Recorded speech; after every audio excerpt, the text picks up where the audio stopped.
तो hello students, welcome to the YouTube channel of pure mathematical academy. तो आज जो क्वेश्चन डिस्कस करेंगे ये आईआईटी जैम 2024 में पूछे गए क्वेश्चन था।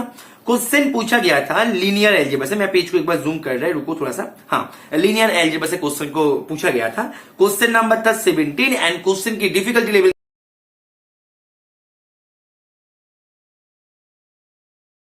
तो क्वेश्चन का सोल्यूशन पे जाने से पहले मैंने क्वेश्चन को ऑलरेडी जूम कर रखा है। तुम क्या करो, पहले क्वेश्चन को एक बार खुद से ट्राई करो, उसके बाद ही इसका सोल्यूशन देखना, ठीक है। तो देखो, क्वेश्चन का सोल्यूशन पे जाने से पहले मैं तुम्हें एक बात बता दूं कि क्वेश्चन जो है थोड़ा सा दिखने में डरावना है, ये मैं मानता हूं, लेकिन क्वेश्चन जो है बहुत ही इजी क्वेश्चन है। तुम्हें करना क्या है, तुम्हें बस यहाँ पे ठीक से रीड करना है, ठीक है। तुम यदि ये क्वेश्चन को एक बार ठीक से रीड कर लो तो ये क्वेश्चन जो है बहुत ही इजी तुम्हें लगने को लगेगा। तो तुम्हें करना क्या है, इसको केयरफुली रीड करना है। तो इसीलिए मैंने पेज को ऑलरेडी जूम कर भी रखा है, ठीक है। तो देखो, हम इसको क्या करेंगे, थोड़ा सा टाइम दे के रीड करेंगे, क्योंकि रीड करते करते ही हमारा आंसर निकल के आ जाएगा, ठीक है। चलो, तुम्हारे पास क्या क्या इंफॉर्मेशन दे के रखा है। बोल रहा है कि P11x be the real vector space of polynomial in the variable x with real coefficients and having degree at most 11 together with 0.1। देखो एक बात यहां पे मैं बता दूं कि ये जो है P11x जो है एक्चुअली तुम्हारे पास PNX ये कौन से सेट को डिनोट करता है, पहले तुम मुझे ये बताओ। ये बहुत ही स्टैंडर्ड नोटेशन है, ठीक है। ये बहुत ही स्टैंडर्ड नोटेशन है, तुम्हें इसके बारे में नॉलेज आना चाहिए। हालांकि यहाँ पे इसके बारे में जो है, इसका एक्चुअल मीनिंग क्या है वो तुम्हें बता के रखा है। मानो ये एक प्रकार से तुम्हारे लिए बोनस है, लेकिन ये बहुत ही स्टैंडर्ड है, इसके नॉलेज तुम्हें आना चाहिए। वैसे this is a set of all polynomials with real coefficient. यहाँ पे तुम्हें यदि आर दे दो तो ये मोर एप्रोप्रिएट हो जाएगा, ठीक है। This is a set of all polynomial with real coefficient whose degree is at most n तक है। तो ये तुम्हारे पास बहुत ही स्टैंडर्ड है, तो यहां पे ये देख के भी रखा है।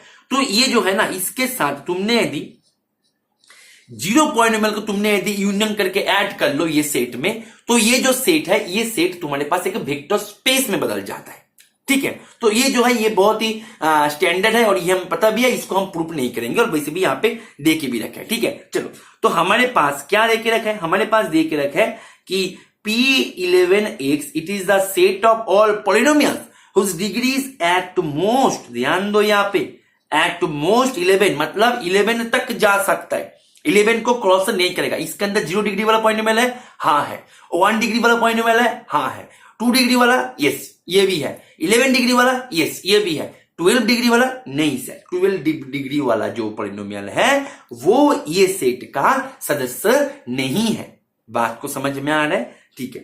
तो ये जो सेट है टुगेदर विद 0 पॉलिनोमियल, इसको अलग से मेंशन करना चाहिए, क्योंकि 0 पॉलिनोमियल का डिग्री मेंशन नहीं होता, अनडिफाइंड हो जाता है। तो इसीलिए इसको अलग से मेंशन कर दिया, क्योंकि PNX जो है टुगेदर विद 0 पॉलिनोमियल एक वेक्टर स्पेस बनाता है। ये बहुत ही इजी है, इसको तुम्हें इसके बारे में इंफॉर्मेशन आना चाहिए। चलो, अभी जो है वो हमारे काम का विषय नहीं है, हमारे काम का विषय है E एंड एफ। ये दोनों सेट को तुम्हें ठीक से ऑब्जर्व करना है, क्योंकि तुमने जब मैंने क्वेश्चन को जूम कर रखा तो मैं आशा करेंगे तुमने हर एक ऑप्शन को केयरफुली रीड कर रखे हो। तो तुमने जब ऑप्शन को रीड किया, मैं उम्मीद करेंगे तुमने ये देखा होगा कि हर ऑप्शन पे वो तुम्हें linearly independent, linearly dependent of दो सेट ई एंड एफ इसके बारे में चर्चा करने के लिए बोल रहा है। तो तुम्हारा टास्क क्या होगा, ई एंड एफ को ठीक से इवैल्यूएट करना। बात को समझ में आ रहा है कि ई एंड एफ जो सबसेट है, ये सबसेट है किस प्रकार से, इसको तुमने यदि ठीक से देख लो ना, विजुअलाइज कर लो, तो तुम्हारा क्वेश्चन जो है इसी पे ही खत्म हो जाएगा, यहां पे ही हो जाएगा क्वेश्चन रीड करते करते, जैसे मैंने बताया था। तो तुम्हें करना क्या है, केयरफुली रीड करना है। ई जो है, ई एक सबसेट है। अभी ई के अंदर जो है S0x, S1x, S11, मतलब क्या है कि ई के अंदर 0 डिग्री वाला पॉलिनोमियल है S0x के नाम से, 1 डिग्री वाला पॉलिनोमियल है S1x के नाम से, ऐसे करके 11 डिग्री वाला पॉलिनोमियल है S11x के नाम से। अभी देखो, ये जो पॉलिनोमियल्स है, ये जो ई है, ई बोल रहा है कि देखो सबसेट्स ऑफ P11x, तो P11x जो है इसके अंदर मैं यदि बोले कि 0 डिग्री वाला पॉलिनोमियल, 1 डिग्री वाला पॉलिनोमियल कितने सारे हैं, बहुत सारे हैं इसके अंदर विथ रियल कोएफिशिएंट्स बहुत सारे हैं, लेकिन हर एक 1 डिग्री वाला पॉलिनोमियल ई जो सेट है इनका सदस्य नहीं है। ध्यान दो, यहां पे हर एक 1 डिग्री वाला पॉलिनोमियल या फिर 0 डिग्री वाला पॉलिनोमियल या फिर 11 डिग्री वाला पॉलिनोमियल, हर एक 1 डिग्री, 11 डिग्री, 2 डिग्री, हर एक पॉलिनोमियल ई का सदस्य नहीं है। ई का सदस्य केवल वो पॉलिनोमियल है, वो 1 डिग्री वाला पॉलिनोमियल है जो कि दिए गए ये कंडीशन को सेटिस्फाई करे। ई का सदस्य केवल वो 11 डिग्री वाला पॉलिनोमियल है जो कि दिए गए ये कंडीशन को सेटिस्फाई करे। ई का सदस्य केवल वो 2 डिग्री वाला पॉलिनोमियल है जो कि दिए गए ये कंडीशन को सेटिस्फाई करे, and so on and so on and so on. तो बात को समझ में आया कि ई का सदस्य कौन कौन है। 1 डिग्री वाला पॉलिनोमियल इसका सदस्य है, बिल्कुल सही, लेकिन हर एक 1 डिग्री वाला पॉलिनोमियल जो कि P11 में है, हर एक इनका सदस्य नहीं है। Are you getting my point कि यहां पे क्या बोल रहा है, समझ में आ रहा है कि नहीं आ रहा है। ऐसे करके एफ जो है, एफ भी एक सबसेट बना के दे दिया गया। तुम्हारे सामने एफ भी दिख रहा है। अभी एफ में भी सेम बात कि हर एक 1 डिग्री वाला पॉलिनोमियल या फिर 2 डिग्री वाला पॉलिनोमियल, हर एक पॉलिनोमियल जो है सभी एफ का सदस्य नहीं है। एफ का सदस्य केवल वो पॉलिनोमियल है जो कि दिए गए एक कंडीशन तुम्हारे सामने दिख रहा है स्क्रीन में। मैं पेज को एक बार फिर से जूम कर रहा हूं, देखो ये सभी है इनके members. Are you getting my point? Is it clear? Is it clear? अच्छा, अभी तुम्हें सेट के बारे में चर्चा करना है। मैं यदि फर्स्ट ऑप्शन के बारे में सोचे, फर्स्ट ऑप्शन क्या बोल रहा है, अच्छा ऑप्शन में मैं बाद में जाएंगे, पहले ई जो सेट है इसके बारे में एक बार देख लो। ई जो है, ई के अंदर देखो देखो क्वेश्चन जो है, क्वेश्चन बहुत ही आसान क्वेश्चन था, तुम्हें ठीक से रीड करना है बस, ठीक है। S1x dot dot dot S11x। ध्यान दो 0 डिग्री है। 0 डिग्री मीन्स एक कांस्टेंट पॉलिनोमियल को रिप्रेजेंट करते हैं, एक कांस्टेंट पॉलिनोमियल को रिप्रेजेंट करते हैं। तो कांस्टेंट जो है तो पूरे रियल में तो बहुत सारे हैं, अनकाउंटेबल कांस्टेंट पॉलिनोमियल है। तो क्या हर एक इसका सदस्य है? नहीं है बेटा, हर एक नहीं है। वो है जो कि मतलब मेरा S0x जो है ये सेट में S0x जो है एक कांस्टेंट है। अभी ये वो कांस्टेंट है, ध्यान दो, चेहरे पे खुशी आने वाली बात मैं यहां पे बताऊंगा। ये वो कांस्टेंट है जो कि S03 को 0 पे भेजे, मतलब यहां पे S03 जो है ये 0 होना चाहिए। अभी कांस्टेंट फंक्शन तो हर एक वैल्यू के लिए के देगा, that means k equals to 0। Therefore चेहरे पे खुशी आया या नहीं आया, तुम खुद बताओ। देयरफॉर ये जो है एक 0 पॉलिनोमियल था कांस्टेंट, लेकिन हमने गिवन कंडीशन को अप्लाई करने के बाद हमें चेहरे पे खुशी आ गया कि ये एक 0 पॉलिनोमियल है। अभी तुम मुझे खुद बताओ, कोई भी सेट यदि 0 को कंटेन कर रखा, कोई भी सेट यदि 0 को कंटेन कर रखा, क्या वो कभी भी लिनियरली इंडिपेंडेंट हो सकता है? लिनियरली इंडिपेंडेंट, देखो linearly dependent and linearly independent का डेफिनेशन के बारे में बेसिक ज्ञान तुम्हारे पास तो है, ये तो मैं मान के चल सकता हूं ना। यदि नहीं है तो मैं बोलूंगा चिंता का विषय नहीं है बेटा। कोई भी टेक्स्ट बुक को पकड़ो, linearly dependent and linearly independent का जो नॉलेज है उसको पहले ले लो, उसके बाद ये सोल्यूशन को तुम कंटिन्यू करना, ठीक है। तो कोई भी सेट यदि 0 को कंटेन कर रखा है तो वो सेट कैसे लिनियरली इंडिपेंडेंट हो सकता है? वो कभी लिनियरली इंडिपेंडेंट नहीं होता। कोई भी सेट यदि 0 को कंटेन कर रखा वो ऑलवेज लिनियरली डिपेंडेंट बन जाता है। तो अभी ऑप्शन की तरफ नजर डालो, बोल रहे हैं कि is not necessarily linearly dependent, जबकि हमारे पास ये जो है नेसेसरीली लिनियरली डिपेंडेंट बन रहा है। और वो क्या बोल रहा है? बोल रहा है कि नॉट नेसेसरीली, जबकि हमारे पास नेसेसरीली बन रहा है और यहां पे बोला जा रहा है कि नॉट नेसेसरीली। तो नॉट के कारण ये ऑप्शन भी नॉट हो गया, ठीक है। चलो अभी देखो ऑप्शन सी जो है, ऑप्शन सी क्या बोल रहा है? ऑप्शन सी बोल रहा है कि is not necessarily linearly dependent, जबकि हमारे पास नेसेसरीली लिनियरली डिपेंडेंट मिल गया, लेकिन यहां पे नॉट के कारण ये भी नॉट हो गया।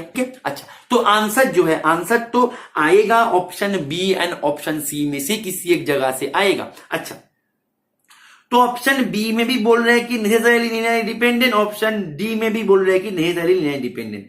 तो अभी हमें वर्क करना है एफ के ऊपर। बोल रहे हैं कि any such F is not linearly dependent, मतलब यहां पे बोल रहे हैं कि any such F is not linearly dependent मतलब हमारे पास यदि एक एफ मिल जाए जो कि लिनियरली इंडिपेंडेंट है तो हमारा काम बन जाएगा। अच्छा, या फिर यहां पे बोल रहे हैं कि any such F is necessarily linearly dependent. यहां पे बोल रहे हैं कि दुनिया का कोई भी एफ तुम ऐसे बनाओ जो एफ दिखने में ऐसे होगा एंड वो एफ का जो सदस्य है वो दिए गए ये कंडीशन को सेटिस्फाई करके ही आएगा।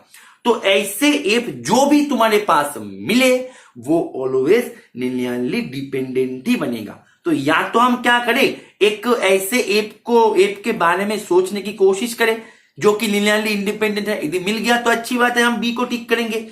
यदि नहीं मिल रहा है तो हम इसको प्रूव करने की सोचेंगे कि एप जो है एनी एप लिनियरली डिपेंडेंट ही होगा, इसके बारे में हम सोचेंगे। एक बात मैं तुम्हें बता दूं, क्वेश्चन जो है कौन सी जगह पे प्रूफ एग्जिस्ट करता है, कौन सी जगह पे काउंटर एग्जांपल एग्जिस्ट करता है, इसके बारे में तुम्हें नॉलेज आना चाहिए। मैंने कई बार ऐसे देखे भी है कई बच्चे को कि जिसका प्रूफ एग्जिस्ट करता है उनका काउंटर एग्जांपल ढूंढने में लगे रहो, कभी नहीं मिलेगा। एग्जाम निकल के चला जाएगा लेकिन कभी नहीं मिलेगा। तो काउंटर एग्जांपल ढूंढने से पहले मेक श्योर करो कि उसका काउंटर एग्जांपल मिलेगा। यदि तुम्हारे पास मेक श्योर हो गया, कॉन्सेप्ट आ गया, तो तुम जो जगह पे मिलेगा तुम्हारे पास, मानो कि एग्जाम के माहौल में काउंटर एग्जांपल दिमाग में नहीं आ रहा है, आ भी सकता है, मतलब ऐसे हो भी सकता है कि तुम्हारे पास एग्जाम के माहौल में काउंटर एग्जांपल नहीं आ रहा है, लेकिन कॉन्सेप्ट के थ्रू तुम्हें यह पता लग रहा है कि इसका काउंटर एग्जांपल मिलेगा, तो तुम उन केस में उसको टिक कर दो। बात को समझ में आ रहा है? जरूरी नहीं कि ऑलवेज तुम्हें काउंटर एग्जांपल ढूंढना ही है। मैं हमेशा बोलता हूं काउंटर एग्जांपल ढूंढने से पहले काउंटर एग्जांपल क्यों मिलेगा, कॉन्सेप्ट को ऑलवेज ट्रिगर करो, कॉन्सेप्ट को ऑलवेज ट्रिगर करो। बात को समझ में आ रहा है कि नहीं आ रहा है? इज इट ओके और नॉट? क्लियर है? अभी तुम देखो ऑप्शन डी बोल रहा है कि ऐसे such F is always linearly dependent. अच्छा, ऐसे एफ ऑलवेज डिपेंडेंट होने के लिए ऑलवेज जो है, ऑलवेज बात जो है ये बहुत ही एक बड़ा बात है, बहुत ही स्ट्रॉन्ग, बहुत ही पावर देने वाली बात है। बोल रहे हैं कि इज नेसेसरीली मतलब ऑलवेज डिपेंडेंट ही होगा। तुम देखो ई के बारे में हम ये गारंटी के साथ कह पाए क्योंकि ई के अंदर जीरो है सेट में, कोई भी सेट में यदि जीरो आ जाए, सदस्य बन जाए तो वो लिनियरली डिपेंडेंट बन जाता है। लेकिन एप का जो लॉजिक है ये थोड़ा सा अलग है। एप का जो कॉन्सेप्ट है, एप का कॉन्सेप्ट थोड़ा सा अलग है। एप के अंदर 0 डिग्री वाला पॉइंट में अच्छा ये तुम्हें यहाँ पे आर से डिनोट कर रहे, कोई दिक्कत नहीं, हम भी आर से डिनोट करेंगे। 0 डिग्री वाला पॉइंट में आ रहा है, 1 डिग्री वाला पॉइंट में आ रहा है, डॉट डॉट डॉट 11 डिग्री वाला पॉइंट भी आ रहा है, आने दो, कोई दिक्कत नहीं। अभी यहाँ पे वो पॉइनोमियल ही आएगा जो कि दिए गए, क्या गया कंडीशन ये था, जो दिए गए ये कंडीशन को सेटिस्फाई करे, ये कंडीशन को सेटिस्फाई करे। तो यहां से एक बात तुम्हें याद होना चाहिए कि सर ने अभी अभी बताया कि दुनिया का हर एक 1 डिग्री वाला पॉइनोमियल इनका सदस्य नहीं है, वो है जो कि इनको सेटिस्फाई करे। बात को समझ में आ रहा कि नहीं आ रहा बताओ? सभी 1 है। देखो यहां पे ना तुम एक बात देखो, R0x जो है ये एक कांस्टेंट डिनोट करता है। अभी ये जो है ये 1, दैट मींस ये कांस्टेंट जो है, ये कांस्टेंट एक 1 है, मतलब एक 1 है, 1 जो है एक सिंगलटन है, तो दैट मींस ये लिनियरली इंडिपेंडेंट, मतलब ये जो है ये singleton set always linearly independent होता है, नॉन जीरो ऑब्वियसली, ठीक है। तो ये नॉन जीरो हो रहा है, तो यहां पे जीरो का कंफर्मेशन नहीं आ रहा है। तो जीरो का जब कंफर्मेशन नहीं आ रहा है तो दैट मींस हम थोड़ा सा सोच तो सकते हैं, हम तो थोड़ा सा इसके बारे में सोच सकते हैं कि क्या इसके अंदर लिनियरली इंडिपेंडेंट मिल सकता है, क्योंकि देखो ऐसे कोई स्ट्रॉन्ग कारण नहीं मिल रहा है इसको डिपेंडेंट बताने का, इसको डिपेंडेंट बताने लायक कोई भी स्ट्रॉन्ग कारण मेरे को नहीं मिल रहा है। मिल रहा है क्या? तुम खुद बताओ। जैसे ई में मिला था कि जीरो है सर, लेकिन यहां पे कोई ऐसे कोई पावरफुल नहीं मिल रहा है, तो इन केस में हमें थोड़ा सा सोचना चाहिए। बात को समझ में आ रहा है कि नहीं आ रहा है? अभी थोड़ा सा भी तुम्हें तुम्हारे दिमाग के ऊपर जोर डालो, तुम्हारे पास देखो ऐसे बहुत सारे सेट बन जाएगा एफ। जैसे तुम मानो कि एफ को तुमने ऐसे पकड़ लो, 1/4 x, 1/4 square x square, 1/4 cube x cube, dot dot dot 1/4 raised to the power 11 x raised to the power 11। ये तुम्हारे जो है ये है S0, S नहीं ये R से बता रहा है, ये है R1, ये है R2, ये है R3, ये है R11। तुम समझ सकते हो कि हर एक जो है 4 बैठाने से 1 ही दे रहा है। दैट मीन्स, और यहां पे देखो ये जो सेट है, ये सेट है लिनियरली इंडिपेंडेंट। डिपेंडेंट तो नहीं है। मैंने जैसे बताया कि थोड़ा सा दिमाग में यदि जोड़ डालो तो तुम्हारे पास यहां पे बहुत सारे ऐसे सेट बन जाएगा। एफ जो है, एफ ऐसे भी बन सकता था, x माइनस 3 का स्क्वायर, x माइनस 3 का क्यूब। तुम यहां पे 4 बैठो ना, 4 माइनस 3 का क्यूब क्या होता है 1। मतलब हर एक जगह पे ना x माइनस 3 का 11 समझ सकते हो, क्योंकि देखो यहां पे जो है ये है R0, ये है R1, ऐसे करके ये है R11। तुम समझ सकते हो। ऐसे हमारे पास बहुत सारे एग्जांपल मिल जाएगा जो कि नियरली इंडिपेंडेंट है। लेकिन ऑप्शन डी क्या बोल रहा है? ऑप्शन डी बोल रहा है कि ये एफ जो है, एनी सच एफ, दुनिया का ऐसे कोई भी एफ तुम बना लो जो कि दिए गए ये दोनों कंडीशन को सेटिस्फाई करी, तो ऐसे any F always nearly dependent होगा। लेकिन हमने ऐसे दोनों ने हमने एक कोई भी काम में ले फर्स्ट वाला ही ले लो, कि फर्स्ट वाला हर एक बच्चे के दिमाग में आना चाहिए, फर्स्ट वाला, ठीक है। क्योंकि ये क्यों आना चाहिए मैं इसीलिए तुम्हें बोल रहा हूं, क्योंकि हमारे पास कोई भी सेट ऑफ पॉलिनोमियल जो है, इसका जो बेसिस ये हमारे पास एकदम रेडीमेड निकल के आते हैं कि ये हर एक बच्चा याद करके जाता है। तो यहां से ही एक थोड़ा सा बेसिक मतलब इसको मॉडिफाई करना, बेसिक मॉडिफिकेशन तुम बता सकते हो, बेसिक मॉडिफिकेशन। तो ये हर एक बच्चे के दिमाग में आना चाहिए। तो तुम यदि ये यही पकड़ लो तो यह है लीनियरली इंडिपेंडेंट, लेकिन बोल रहा है कि linearly dependent. That means option D जो है, ऑप्शन डी तो गलत है। तो इसका जो आंसर है, इसका आंसर की मैं यदि बात करें, ऑप्शन बी होगा इसका सही जवाब। अभी भी खत्म नहीं हुआ, थोड़ा सा रुक जाओ, ठीक है। अभी भी खत्म नहीं हुआ, थोड़ा सा रुक जाओ, ठीक है। तो मैं क्या करेंगे, इसको इरेज कर देंगे। इरेज करने के बाद हम क्या करेंगे, यहां पे मेरा एफ दिखने में कैसे था, R0, R1, R2 dot R11, ठीक है। अच्छा तुम मुझे बताओ, ये सेट और दिए गए कंडीशन जो है Ri 4 equals to 1, I equals to 0, 1 2 dot 11। तुम मुझे बताओ ये सेट लिनियरली डिपेंडेंट या लिनियरली इंडिपेंडेंट बनेगा? इसका एक और माध्यम है, एक और मेथड से तुम इसको चेक कर सकते हो। देखो जो बेसिक चीजें हैं, हम ऑलवेज ना बेसिक चीजें से ही ना ऑलवेज क्वेश्चन करने की कोशिश करेंगे। क्योंकि देखो तुम कोई भी क्वेश्चन पकड़ लो, इतने सारे क्वेश्चन मैंने करवा के रखा है, ठीक है, इसी चैनल पे तुम देख सकते हो। हर एक क्वेश्चन हमने CMI करके रखे है, IISc बेंगलोर करवा के रखे है, ठीक है, TIFR करवा के रखे है, CSI नेट गेट करवा के रखे है। इतने बड़े बड़े एग्जाम है, इतने बड़े बड़े एग्जाम का क्वेश्चन सोल्व करके रखे। जो बच्चे रेगुलरली फॉलो करते हैं उनको पता होगा कि हर एक प्रॉब्लम के पीछे ना बेसिक लॉजिक ही होता है। ज्यादा कुछ तुम्हें रॉकेट साइंस सोचने लायक क्वेश्चंस तो नहीं होते। बेसिक चीजें ही तुम्हें पकड़ना है, बेसिक कॉन्सेप्ट को ही तुम्हें पकड़ना है। कॉन्सेप्ट के ऊपर ग्रिप बनाओ, जो मैं हमेशा बोलता हूं। तुमने क्या करो, तुम ना इतने बड़े जो सेट है, इतने बड़े सेट का डिपेंडेंट इंडिपेंडेंट बताने में थोड़ा सा मुश्किलें आ सकते हैं। तुम इसको थोड़ा सा रिड्यूस कर लो, इसका डिग्री को, तुम्हें थोड़ा सा सुविधा होगा। बस कॉन्सेप्ट को ही तो पकड़ना है हमें यदि कॉन्सेप्ट पकड़ में आ जाए, उसको हम जनरलाइज करके 11 मिलियन तक लेके जा सकते हैं। लेकिन कॉन्सेप्ट होना चाहिए क्लियर, ठीक है। तो हम कॉन्सेप्ट को क्लियर करते हुए, हमने कॉन्सेप्ट को क्लियर करने के लिए हम क्या करेंगे, इसको थोड़ा सा रिड्यूस कर देते हैं अपने कन्वीनियंस के लिए। हम यदि ये करके इसका कॉन्सेप्ट का ट्रैक को पकड़ ले तो यहाँ पे क्या दिक्कत है, बात को समझ में आ रहा है। तो यहाँ पे ये जो है ना, ये एक कांस्टेंट पॉलिनोमियल है, तो इसको मैंने नाम दे दिया A0। ये जो है A को 1 डिग्री वाला पॉलिनोमियल, इसको मैं नाम दे दिया B0 प्लस B1x। और ये जो है एक पॉलिनोमियल विथ 2 डिग्री वाला, तो इसको नाम दे दिया मैंने D0 plus D1x plus D2x²। ये मैं नाम दे दिया। अभी क्या ये सेट लिनियरली इंडिपेंडेंट बनेगा या लिनियरली डिपेंडेंट बनेगा? अभी मेरा गिवन है A0 नॉट इक्वल्स टू 0, ठीक है।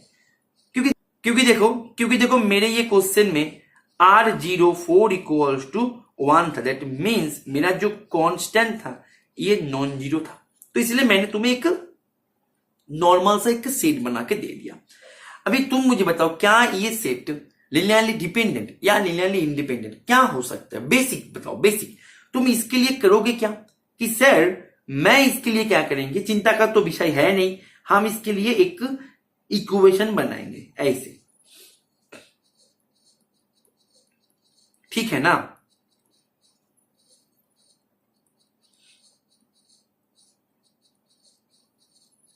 देखो क्वेश्चन का आंसर जो है वो तो मैंने पहले ही बता दिया, हो गया, ठीक है। ये थोड़ा सा अपने ज्ञान को एक्सटेंड करने के लिए मैं तुम्हें बता रहा हूं, अपना ज्ञान जो है, अपना नॉलेज जो है, नॉलेज को थोड़ा सा एक्सटेंड करो, ठीक है। क्या पता इस बार वो काम में आ जाए, तो इसीलिए हमें नॉलेज को मिलते मतलब लेते हुए जाना है। तो यहां से मेरे को डिपेंडेंट होने के लिए यहाँ पे अल्फा या बीटा या गामा इनमें से किसी एक एटलीस्ट एक को नॉन जीरो होना चाहिए, एंड इंडिपेंडेंट होने के लिए सभी को जीरो के होना चाहिए। बेसिक है, ठीक है, क्योंकि डिपेंडेंट इंडिपेंडेंट का ये डेफिनेशन है। अच्छा देखो, तो अभी मैं क्या करेंगे, alpha a not plus beta b not plus gamma d not, ठीक है, ले लिया, इन तीनों को ले लिया, ठीक है, कांस्टेंट है इसीलिए, plus beta b one x plus gamma d2 x square equal to 0। अभी मैंने यदि कोएफिशिएंट को कंपेयर करी, मेरे को क्या मिलेगा, गामा d2 इक्वल टू 0, ठीक है, beta d1 equal to 0 and alpha a not beta b not plus gamma d not equal to 0, ठीक है। अभी तुम देखो d2 जो है, d2 ऑलवेज नॉन जीरो। तुम बोलो सर क्यों, क्यों नहीं है, तुम यहां पे बता रहे हो कि ये एक 2 डिग्री वाला पॉलिनोमियल, तो 2 डिग्री में यदि d2 खुद जीरो हो जाए तो इसका डिग्री क्या होगा, इसका डिग्री क्या होगा उन केस में, बात को समझ में आ रहा है। तो इसीलिए d2 जो है, d2 always not equal to 0। जब d2 नॉट इक्वल टू 0 है, यहां से तुम्हारे पास ये इंफॉर्मेशन प्राप्त हो गया कि गामा इक्वल टू 0। अभी देखो यहां पे बीटा d1, अच्छा बीटा d1 नहीं, ये है ना, तो बीटा b1, ठीक है। चलो, तो similarly beta b1 equal to 0, तो यहां से तुम्हारे पास मिल जाएगा, क्योंकि as beta b1 is not equal to 0, यहां से तुम्हें मिल जाएगा कि बीटा इक्वल टू 0। तुम यहां पे भी सेम सवाल पूछ सकते हो कि सर b1 क्यों नॉट इक्वल टू 0 है। तुमने b1 क्या लिया था, 1 डिग्री वाला पॉइंट, इसके करस्पॉन्ड लिया था। तो b1 यदि 0 हो जाए, डिग्री क्या होगा, डिग्री क्या होगा उन केस में पॉइनोमियल का। तुमने तो 1 डिग्री वाला पॉइनोमियल का कुछ अच्छा कर रहे हो ना, ये और नो, क्लियर है। तो दैट मीन्स इन केस में बीटा हो गया 0। अभी तुम्हारे पास चेहरे पे स्माइल आएगा ही आएगा, क्योंकि देखो अभी तुम इसको जब कंपेयर करोगे, गामा 0 के कारण ये 0, बीटा 0 के कारण ये 0, तुम्हारे पास पड़ा रहेगा अल्फा a0 इक्वल टू 0। अभी a0 is not equal to 0 कहां पे गिवन था बेटा, क्वेश्चन में गिवन था। जब क्वेश्चन में ये गिवन हो ही गया, तो तुम मुझे बताओ अल्फा इक्वल टू 0, तुम्हारे पास मैंने जब डिग्री को रिड्यूस कर दिया, तुम्हारे पास अल्फा 0 बीटा 0 गामा 0, तो ये सेट जो है, ये सेट बन गया लिनियरली, कहां गया सेट मेरा, कहां चला गया, लिनियरली इंडिपेंडेंट। अभी इसको जनरलाइज करके ये क्या होगा, ये तुम कमेंट करना, ठीक है। जो सही कमेंट करोगे इसको ऐसे करोगे, होमवर्क आंसर ये लिख के कमेंट करना, ठीक है, यस और नो ये लिख के कमेंट करना, ठीक है। जो सही कमेंट करोगे उनको मैं लाभ रिएक्ट देंगे, ठीक है ना। तो होमवर्क जो है इसको लिखना भूलना मत, नहीं तो इतने सारे कमेंट्स के अंदर ना मैं मतलब खो जाएंगे कि कौन सा होमवर्क का आंसर है, ठीक है ना। तो तुम समझ सकते हो, तो होमवर्क आंसर लिख के यस और नो करके तुम बता देना इसको। देखो मैं हमेशा बोलता हूं कि जब भी तुम्हें ऐसे दिक्कत आए तुम उसको रिड्यूस कर लो, और सबसे बड़ी बात कि तुम काउंटर एग्जाम्पल ढूंढने से पहले, काउंटर एग्जाम्पल मिलेगा उनका पता पहले कर लो, क्योंकि ये पता करना सबसे जरूरी है। क्योंकि कभी कभी ऐसे होते हैं, मैंने खुद देखा है कि जिसका प्रूफ होता है ना, तुम उनका काउंटर एग्जाम्पल ढूंढने में लगे जाते हो। इसलिए काउंटर एग्जाम्पल मिलना बड़ी बात नहीं है, काउंटर एग्जाम्पल मिलेगा, इनका कंफर्मेशन आना सबसे बड़ी बात है। तो हमारे कंप्लीट डिस्कशन की मैं यदि बात करें, कंप्लीट डिस्कशन करने के बाद मेरे को जो आंसर निकल के आ गया, मैं पेज को इरेज कर देंगे, तो मेरा आंसर निकल के आ गया ऑप्शन बी। तो उम्मीद करते हैं ये सेशन को तुमने एंजॉय की हो, और तुम जो भी एग्जाम के लिए तैयारी करो, तुम यदि TIFR के लिए तैयारी करो, या CSIR नेट के लिए तैयारी करो, या IIT JAM के लिए तैयारी करो, तुम यदि तुम्हारे प्रिपरेशन को एक प्रॉपर गाइडेंस के माध्यम से लेना चाहते हो, ऐसे कॉन्सेप्ट को सीखना चाहते हो, एक गाइडेंस के अंडर रह के तुम्हारे प्रिपरेशन को एक सिस्टमेटिक ट्रैक में कन्वर्ट करना चाहते हो, then you can also enroll yourself in our regular batches. हमने रेगुलर बैचेस प्रोग्राम में ज्वाइन करने के लिए तुम्हें करना क्या होगा, इस नंबर पे कॉल कर लेना है या फिर व्हाट्सअप कर देना है, ठीक है। और तुम्हें जो तुम्हारे प्रिपरेशन को एक हाई क्वालिटी टेस्ट सीरीज के माध्यम से आगे लेके जाना चाहते हो, एक ऐसे टेस्ट सीरीज जो कि कोई भी प्रीवियस ईयर क्वेश्चन को कंटेंट नहीं करता है, जो भी क्वेश्चन कंटेंट करता है एकदम high quality and completely new question को कंटेंट करता है, then you can also enroll yourself in our test series batches जो कि सेपरेटली आता है। उनके लिए भी तुम्हें इसी नंबर पे ही कॉल कर लेना है या फिर व्हाट्सअप कर देना है, ठीक है। और हमारे टेस्ट सीरीज में तुम्हें एक भी क्वेश्चन प्रीवियस ईयर क्वेश्चन दिखने को नहीं मिलेगा, जो भी क्वेश्चन है एकदम high quality and completely new question है। तो उन टेस्ट सीरीज में भी ज्वाइन करके तुम तुम्हारे प्रिपरेशन को काफी सारे बूस्ट दे सकते हो, ठीक है। तो उम्मीद करते हैं सोचो तुमने एंजॉय किया। ओके चलो, थैंक यू, हैप्पी लर्निंग।